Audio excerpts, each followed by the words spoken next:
Welcome to the Life After Sugar podcast, the podcast that's not just about sugar, but about your relationship with it, and also with food, and especially with yourself. So if you want to discover your life after sugar and hear inspiring stories from all kinds of people who also cut out sugar in their way, at their pace, for their own reasons, this is the podcast for you. Because when you take away the sugar, you can finally discover the real sweetness in your life.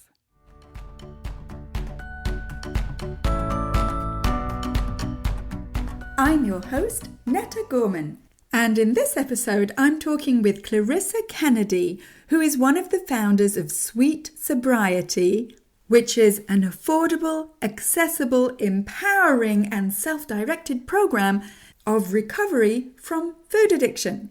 And Clarissa is also a clinical social worker and the founder of Reinvent Your Bliss Point. She has a diploma in professional addiction studies, and she's also a registered member of the Ontario Association of Mental Health Professionals.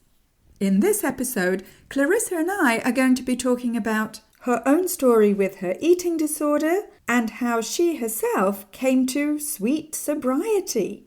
But just before, I wanted to thank you for listening to this podcast. And if this is your first time here, welcome. I'm so happy you've discovered this podcast, and I hope that it will inspire you to take one more step towards your life after sugar.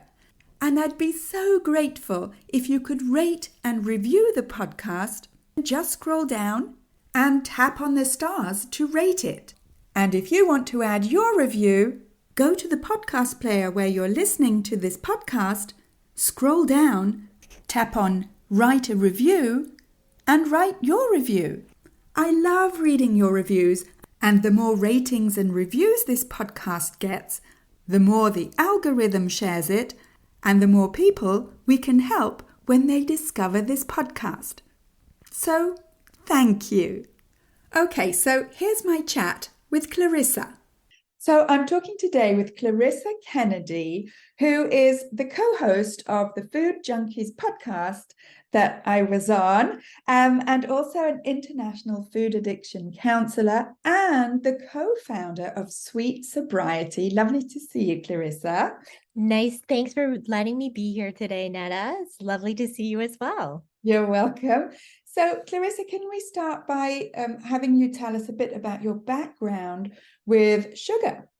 Yeah, absolutely. So my story is a bit of cross addiction for sure. When, that really, I think, started at a pretty early age.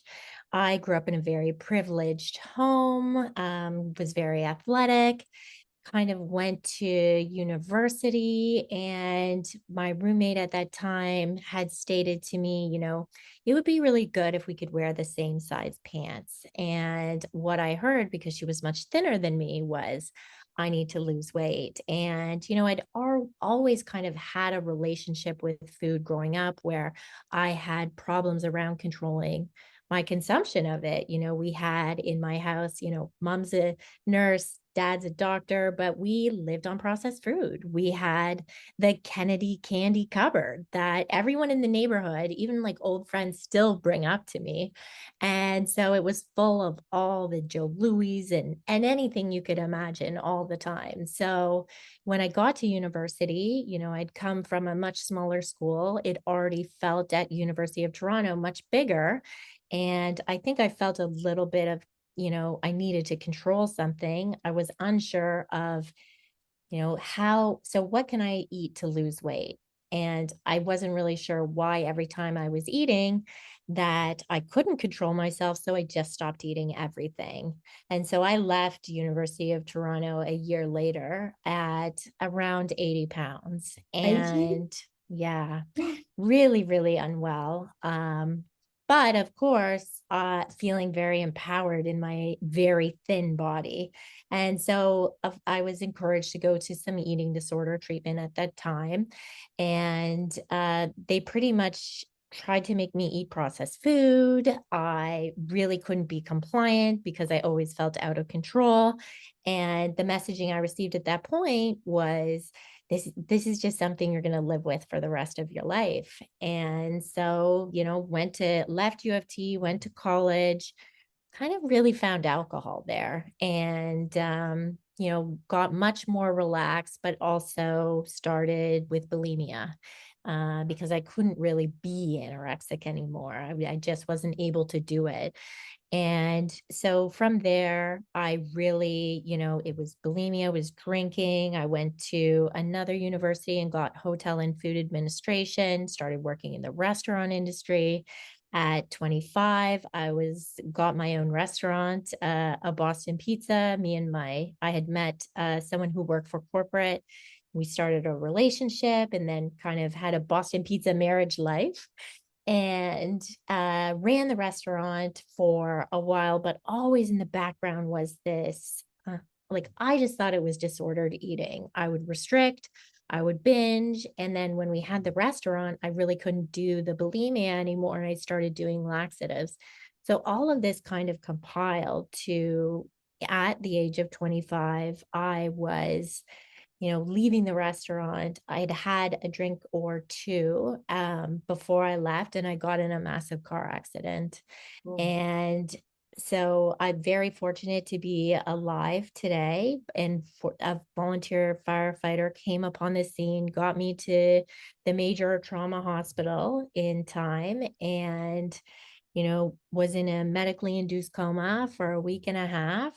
And really, even coming out of that, I saw the pictures of my car, like just laxatives everywhere. I knew I'd been drinking, but like the power of those two addictions really wasn't enough to stop me, yeah. and continued on even after that. But then being in that accident, because I broke my arm in 10 places, I had to have multiple surgeries and I was put on pain medication, which was the new thing that worked because pain medication took away hunger. And the alcohol used to do that for me too. So now I'm still running the restaurant, trying to recover, still trying to figure out the food thing. And I get to a point where I'm like, I really gotta, now I'm going off the meds. Nobody at that time, dad's a doctor, mom's a nurse, nobody said, hey, opiates are addictive. And because it was before really the crisis. And so, trying to go off those, I really went into a level of withdrawal, started drinking more to kind of counter effect, and then ended up, I had a conference in California I had to go to, and I was like, I'll just go cold turkey off both. Terrible idea for anyone listening. Next thing I knew, I was in emergency psychiatry at my dad's hospital, and I hadn't slept for 5 days. I was hallucinating. It was Whoa. it was really, really, really devastating. Um, but fortunately, that was enough for me never to use prescription pills again. And really, at that time, I had to start to address my alcohol addiction. And so I went for some counseling. But what I found when I stopped the alcohol is the food came back, the food thoughts and the obsession. So now I needed to deal with it in a different way. And so I started over exercising. But what was good about all this addiction was I had then gone to school to become an addiction counselor. And so I was working in the field, but I still really couldn't figure out why I couldn't get it right, why I couldn't stop. Like every 8 months, I would just have a return to use, like a binge weekend. And then I would like get it out of my system and I would go back. But, in hindsight now, when I look at it, I had stopped eating all fat at 19. The only condiment I used was mustard. And, so going through this period, I'm over exercising, I'm still restricting, but I'm going to meetings, I'm like working in the field. And so, went to, in that interim, probably 3 treatment centers. And the last treatment center I went to, I was 35. And I kind of gave my history to the medical advisor there, the chief medical director. And I said, eating disorder, substance use, all of this. And I gave it all to her. And she turned around and she goes, "Have you ever heard of food addiction?" And it was Dr. Vera Tarman. Oh, it was Dr. Vera. At last, you meet someone who gets it. And it was, and I'd worked in the field now for almost 8 years, never heard of food addiction. And so she gave me her book. I read her book and I was like, okay, I need to get trained in this. And so I found out about the InFact program, went to Iceland to really do this intensive. And that was kind of it for me. I learned that it was hard when I got there because had to eat about like 1,000% more food than I was used to feeding myself and consume fat, which I was completely against for most of my life. But it was like the lights came on in my brain and I started to understand things, and my cravings for alcohol completely went away. Yeah, they would, Just wouldn't they? yeah, just by Yeah. eating in the right way. So, after that, I started a practice, Reinvent Your Bliss Point. And ever since then, I've been working with individuals on, sugar addiction, food addiction, ultra processed food addiction, and them getting their lives back. And during that, I had met Molly and we kind of started working together. And then, Vera had always stated she was interested in a podcast, and we started the podcast. So, Yeah, the Food Junkies podcast, which is wonderful. Wonderful. yeah. And we're also now on the team trying to get ultra processed food addiction in the DSM and the ICD. So, Yeah, yeah. that is that an uphill struggle? Absolutely. Because I definitely think it doesn't benefit the eating disorder world. So I think they're against it. And also big food. If they have to start going around and putting warning labels on all the foods out there, that's going to be really, really, it's going to decrease their sales. So Yeah. I Never think that, mind that people will be healthier, let's look at the bottom line. yeah, and it also impacts the diet industry because we're really just saying heal yourself with real food. That's all you have to do. And Yeah. not many people can make money off of that. Yep, yeah, that's the sad truth. And so can I just ask, and really I ask this with an open mind, no judgment, for you who come from a family of parents who are in the health industry. It's not really an industry, but your dad, you said, was a doctor, your mum was a nurse, is that right? Yep. Did did they ever sort of teach you, or did they ever learn themselves about the power of food, the negative and the positive power? Well, it's actually very interesting because when I first found out about the food addiction piece, my father was very interested and he was still practicing. So he ended up taking the same course, coming to Iceland with me.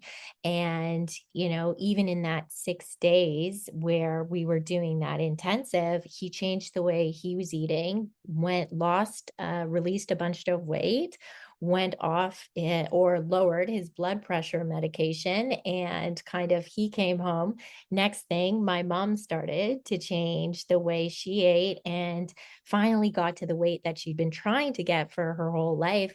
And dad really said to me, "Wow, I feel like I've been treating individuals with obesity wrong my whole life. And I just didn't know because they're not taught in school. And when it's a weight issue, calories in, calories out, and they would send them to the dietitian. And I think they just had no idea about the power of food." Yeah, yeah, that seems that way pretty much across the board, with some notable exceptions like Dr. Vera Tarman, who gets it. But I mean, even when I had Dr. Vera on my podcast, even she said, "Look, I didn't learn this stuff in medical Right. school, you know?" Yeah. Yeah. So, And they still think I think in the medical field, a lot of it is like, oh, that's like, a bit too hokey pokey, right? yeah. We've got all the solutions right here. Yeah, It yeah, hokey pokey. I'm going to use that expression. All right. So that's an amazing story that you have here, and so you just finished a study with Dr. Jen Unwin, who was also on my podcast at the beginning. And can you tell us a little bit about that study? Yeah, so Molly and I had kind of started working on creating an intensive outpatient program, and we sent it to Dr. Jen Unwin to say, like, do you just want to review it? We just want to get some feedback. And she was like, wow, I'm really interested in doing this research study for treatment with clinicians. Would you be interested in participating? So we put our kind of business plan on hold because we knew that some of the biggest things that people have been stating on the ICD application in DSM is that there's no withdrawal from sugar. And that I think that was the biggest one. We didn't have any clinical application or understanding of that. And so we knew that, and there was no research on treatment at this point that had ever been published. So we participated. There was a team from Sweden and there was the team from the UK, and we were Team North America. So we recruited individuals who never had food addiction treatment before, but met the criteria. Or, we said, do you experience a loss of control over processed foods? Have you been on a ton of diets and they never worked? Kind of all the DSM criteria for addiction, but written in a plain way that they could relate to it. And so if they'd never had any treatment before, they participated in our study. And it was a 10-week intervention where we did psychoeducation, which was, explaining what is food addiction, what's mindful eating, abstinence and withdrawal, craving management. We talked about cross addiction, stress management, emotional eating, self-compassion, and body acceptance. And so kind of it's interesting because in private practice, this is kind of how it works, but over a much larger period. And so with that, we also asked them to kind of pick a low carbohydrate food plan, very self-directed. We gave them some sample plans like potential keto.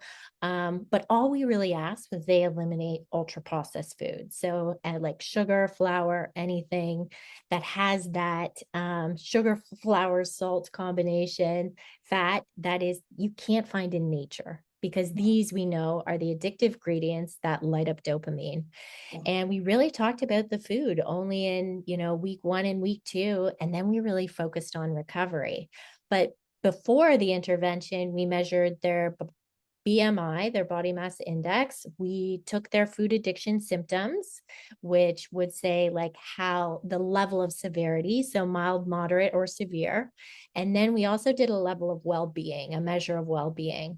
And then we took those same measures at the post intervention, so 10 weeks later, and in general for all of the groups, but definitely for ours, body mass index went down, which is not important to us, but it's very important to the rest of the world. Food addiction symptoms went down and well-being went up. So it was a very positive report, and actually much more positive clinical intervention than has been out there for eating disorders at a current time. And so from that, we created our Sweet Sobriety, which is now based on those modules. We also do group coaching to kind of help people work through those modules and answer those questions in a very supportive environment. Fantastic, fantastic. And you're serving hundreds of thousands, if not millions, of potential clients. And can I ask you, because I would imagine if we're anything to go by and your clients and mine are anything to go by, that the vast majority of people will overeat highly processed foods because those types of foods are engineered to make us overeat them. My question is everyone who overeats these types of overprocessed foods, is everyone a sugar addict or a food addict who cannot control their consumption of these types of foods? Just before Clarissa answers that question, I'd like to tell you about all the free resources you can get from Life After Sugar. First, you can download my 5 tips to get rid of cravings especially if you're an intermittent faster and cravings are getting in the way of you living your easy and natural intermittent fasting lifestyle. Go to aftersugarclub.com and download your 5 tips there. And if you scroll down, you can also download my simple guide to getting more energy when you cut sugar. Yes, less sugar, more energy.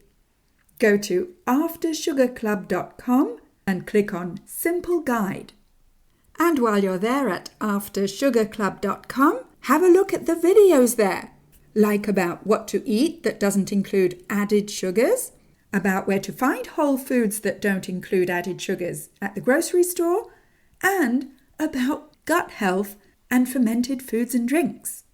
You can also get lots of free tips on the Life After Sugar Facebook page, and come and subscribe to the Life After Sugar YouTube channel, where you'll find lots of tips, recipes, interviews and Q&As. And you can also subscribe to my Instagram account at My Life After Sugar, which is where I post inspiring quotes, pictures of what I eat, quick reels, and sometimes even pictures of our cat, so that you can see that it's totally possible to live a full and joyful life even when you don't eat sugar. All right, let's get back to Clarissa's answer. Yeah, definitely not. Because, like you said, these are going to override that hyperpalatability is going to lead to overconsumption for most people most of the time. And so, but people can, it's like alcohol, right? So just because people overconsume once in a while and they experience that loss of control doesn't make them have alcohol use disorder. It's that, we're really talking about 20 to 25% of the population, same amount as like around the alcohol use disorder, where there's severe negative consequences. There's emotional, there's physical, there's psychological. All of these, they experience, guilt and shame around their food. They are mentally have this obsession about seeking these particular foods. There may be a house full of food and maybe they've removed some of those ultra processed foods from their house, and they will still get in their car and drive to the store for that specific thing.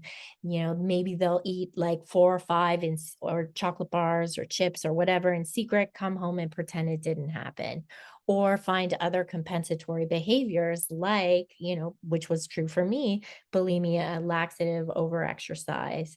So there's definitely, there's so many harmful users out there, but just like there are for other substances that people tend to overdo some from time to time. And so we certainly can help people assess their level of dependence on some of these substances by completing like an MY fast. But for the most part, we do, like, an individual who doesn't really feel like they have a problem probably is not a harmful user. That's just normal. That's if you want to reduce it because you're like, oh, this is going to make me feel better, then that's great. But if you are dependent on it and you don't want to stop, that's when we really need to have a conversation. Yeah. I mean, I'm just a study of one. I call it N equals 1, which is net. I love that.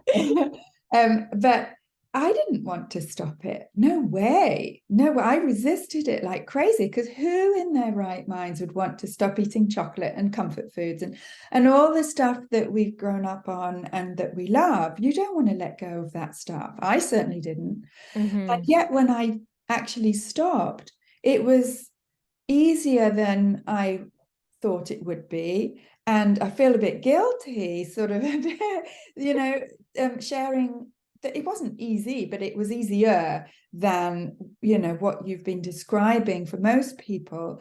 And so I had to sort of, once I learned about the different levels of addiction from Molly and from yourselves, that I had to come to the sort of conclusion that, no, I'm not an addict. Yeah. Even though I would have called myself an addict. And I think there's just a lot of as well education in that, right? In that if you're trying to reduce the amount of sugar that you're consuming, you really have to look at every food that you're consuming because there's a lot of hidden sugars and things which can keep us kind of in that stuck in that dopamine reward pathway. And if you're able to remove those things, for most people, like definitely cravings go away. And for those people that are, assume a ketogenic food plan, and they're just like, oh, this is great. But for those individuals that, can do that, they get through the withdrawal and they assume this food plan, but they keep going back and they can't not go back anytime anything emotional, stressful, that is how they cope with their life. It's what they've probably been using most of their life to cope with emotions.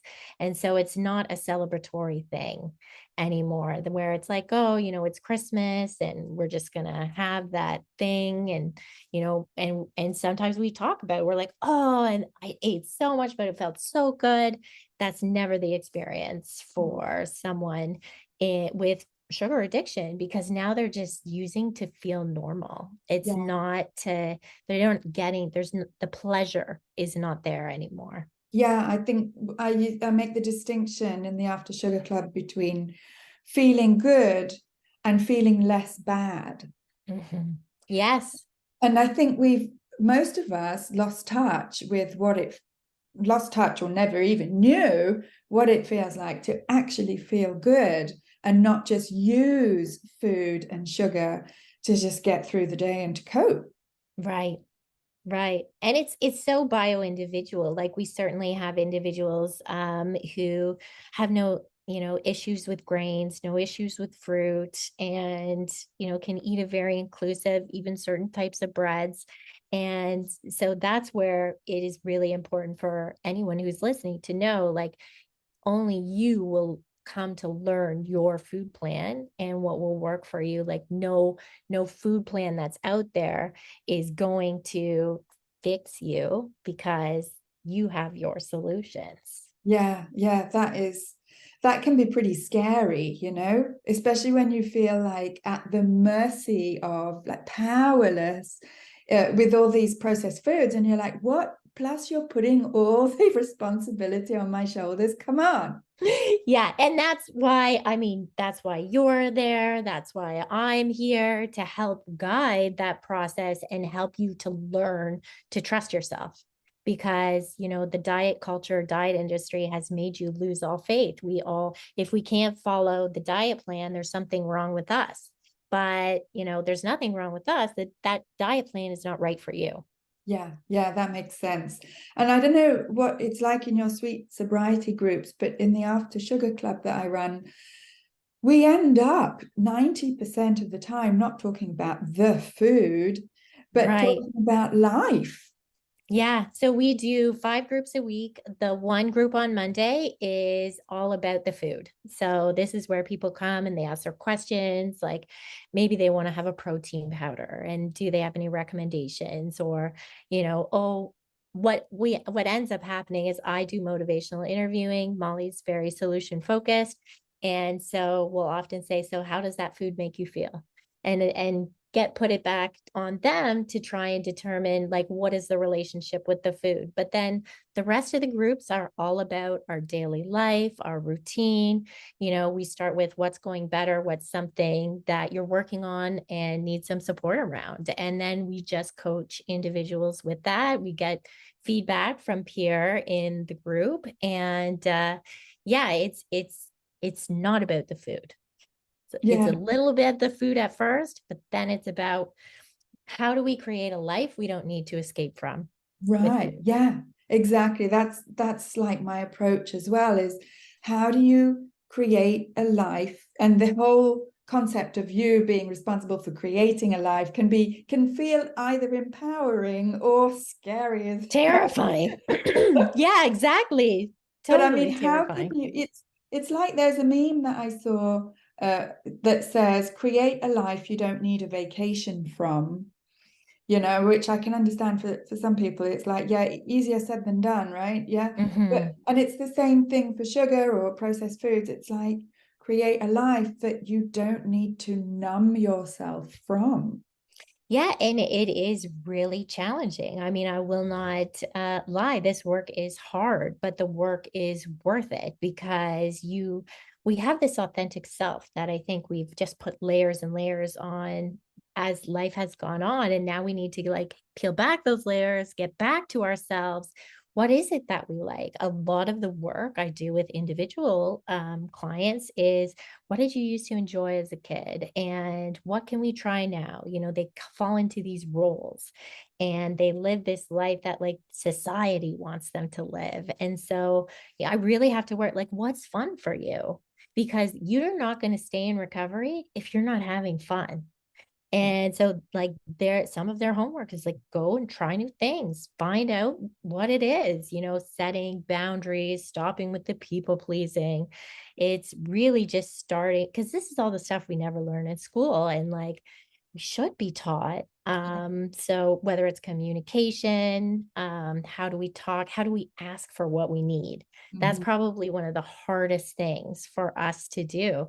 So sometimes we'll role play, practice, and then they're like, wow, that felt really good. And they start to be very less resentful of the people in their life because they're just doing this role that they've fallen into. And it's not actually what their true self wants. So I'm sure you do a lot of the same kind of coaching around.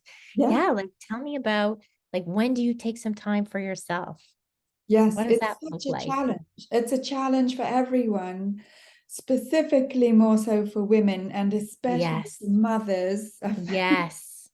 Well, It's and they true. lose their identity in their children, Yeah, right? And so it's very interesting that many individuals come to us once the kids have left home because now that's like their role and they don't have a purpose yeah, anymore. And yeah. and that can be when the food addiction starts to amplify. Yes, yes. And I have even people who have small kids and who say to me, Netta, I want to be a good role model for my kids.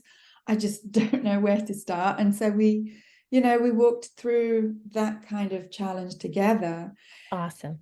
Yeah, and but I mean, and I have men in my groups. It's like it's across the board.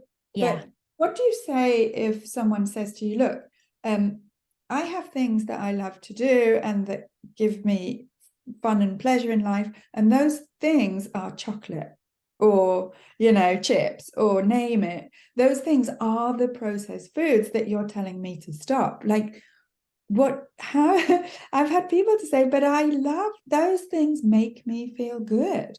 And of course they do, because you've been using them your whole life and your brain has now had that adaptation that is what you believe. But then when we look at the reality of the situation, by the time that they get to us and we really, we call it euphoric recall.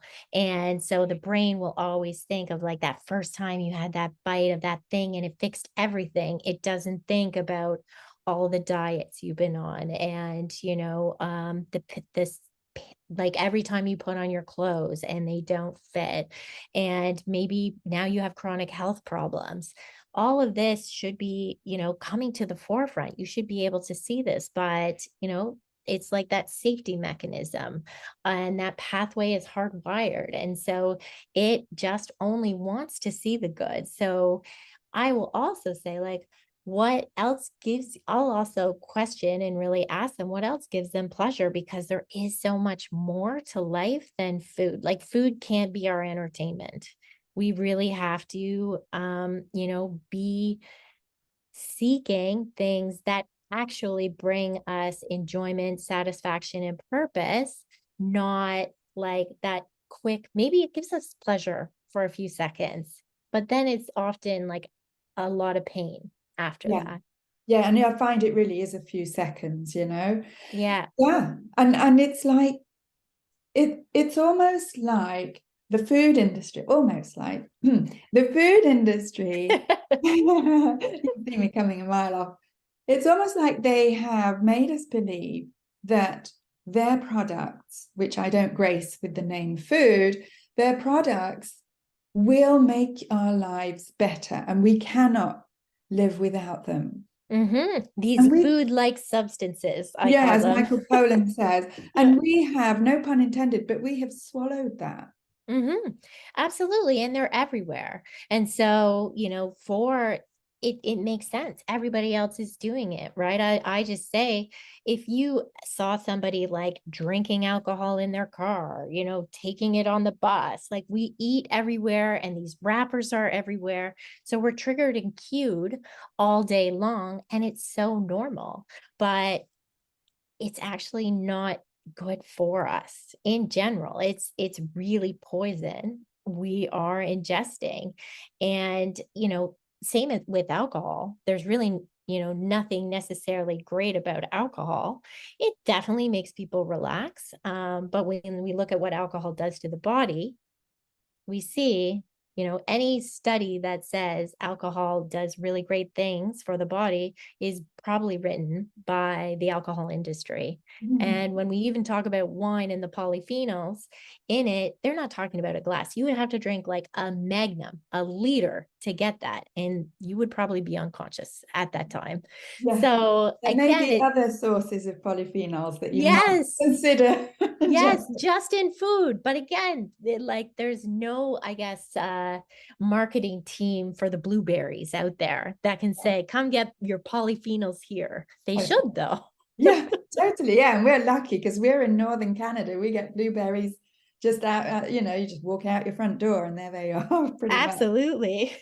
And I also make the distinction between enjoying your food and using food for something, right? So it's funny because when I stopped eating sugar and flour and sweeteners, I became a foodie. And now I consider I really enjoy my food. Whereas looking back, I realized I was using food for some other reason than actually, in fact, first of all, it wasn't food. But yeah, so I make that distinction between enjoying it and using it. Right, because I think for a lot of individuals that definitely we work with, they show up and they either, the food is their enemy or it's their secret lover. And really, we just want you to get to, it doesn't even necessarily have to be a neutral place with food, but we have to look at like why you eat, how you eat, where you eat, really explore that relationship so that you can see how it's not serving you and try to create that new relationship, which I think can be very challenging for many because we can't really tune into our hunger or fullness. We call it interoceptive awareness, unless we are sitting down, not distracted, and able to like look at the food on our plate, check in with the body and how that feels while we're eating. And who does that in Yeah. our world anymore? Yeah, totally. Yes. Just one last question, because I work with a lot of people who do intermittent fasting, and that sort of cutting sugar and processed foods works wonderfully together with intermittent fasting because sugar can stimulate your hunger hormones and make, Yeah. yeah, make you overeat in your window. And I was just wondering for food addicts or sugar addicts, where it falls on the I guess the scale of intermittent fasting, or rather, where does intermittent fasting fall on the food addiction scale?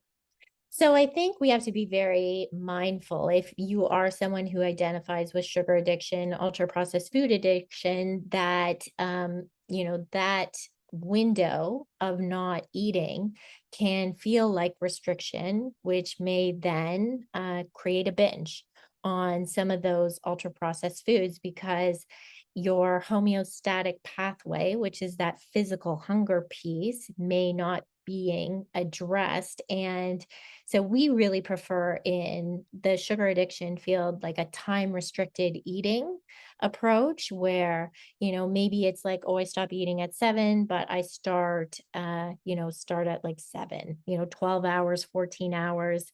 However, I do have individuals I work with that do the intermittent fasting or 2 meals a day, and that can work well for them. And that's where it's like there's no universal really thing that I could say that everyone does this and it works really well. But I do know, I would say, the majority that intermittent fasting is definitely not the right fit for them, especially in early recovery. It's really about stabilizing them with 3 meals a day, creating a routine around that. And then if you're later on in recovery and you want to start to get to more of that, I mean, that's sometimes what people progress to. Yeah, that makes total sense. Total sense. Thank you. And if people want to get in touch with you, how can they do that? They can contact me or Molly at www.sweetsobriety.ca. You can also find us on www.foodjunkiespodcast.com or .ca. I'm not sure, but I'll give it to you for the show notes. And yeah, we are in Vera's. We're at admins in Sugar Free for Life. I'm Sweet Enough. It's a Facebook group where if you think sugar addiction is, your story, start there. There's tons of free resources. There's also free groups that happen. And yeah, we can help direct you in the place you need to go or we think might be the right fit for you. Wonderful. Yes, and I'm in that Facebook group, and it's great. Again, even if you don't necessarily, like myself, if you don't fit all the criteria for sugar addiction or food addiction, it's just such a wonderful group to be in. So supportive. Absolutely. And again, we're just looking for any positive change that you experience. That's what it is. It's not that you necessarily have to completely, eliminate sugar to be in there. It's really to find out what is your truth, I Yeah. think. Wonderful. Thank you so much, Clarissa. It's lovely talking with you. Thank you, Netta, for having me. That is such a powerful interview with Clarissa, and I cannot tell you how much I respect sugar addiction specialists like Clarissa. Because, as you heard on this episode, not everyone who has a problem with sugar is an actual sugar addict. I don't identify as a sugar addict, even though I did have some pretty unhealthy behavior with sugar and processed foods, as I think do most people. But the people that Clarissa helps specifically are sugar addicts. And there's no shame in that.